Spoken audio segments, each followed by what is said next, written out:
दरम्यान एक वेगळी महत्त्वाची बातमी, भाजप नेते आशिष देशमुख यांनी काँग्रेसवर निशाणा साधलाय। निकालानंतर पवार आणि ठाकरे गट काँग्रेसमध्ये विलीन होणार असं देशमुख यांनी म्हटलेलं आहे।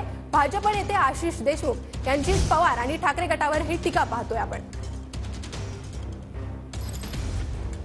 तो काय सांगणार? काँग्रेसकडे जोर लावला जातो, विदर्भातले नेते ती तळ ठोकून आहे, भाजपचे नेते मागच्या 1.5-2 वर्षांमध्ये एवढी मेहनत मला नाही वाटत भारतीय जनता पार्टीने कधीही केली असेल। पण पायमुळं भारतीय जनता पार्टीचे पुणे लोकसभामध्ये अतिशय चांगले आहेत। बाहेरून कोणाही पक्षाचे किती आमदार आले, नेते आले, कार्यकर्ते आले तरी त्याचा तीळ मात्र देखील फरक पडणार नाही। काल शरद पवारही म्हटले, रोहित पवारही म्हटले की महाराष्ट्रात महाविकास आघाडीच्या 30 पेक्षा जास्त जागा निवडून येईल। त्यांनी आपला क्लेम करणं हे ठीक आहे, पण काल पवार साहेबांनी हे देखील मान्य केलं की त्यांचा पक्ष आता काँग्रेसमध्ये विलीन होत आहे।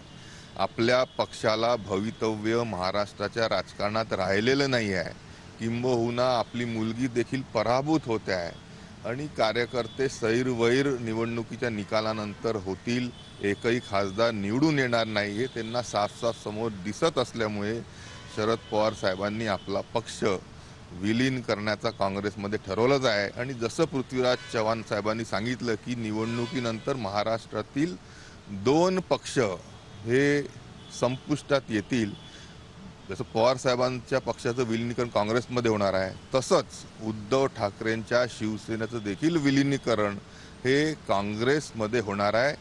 हेच पृथ्वीराज चव्हाणांच्या वक्तव्यावरून साफ दिसत आहे। धन्यवाद। कॅमेरामॅन साईसह गजानन माटे, TV9 मराठी, पुणे।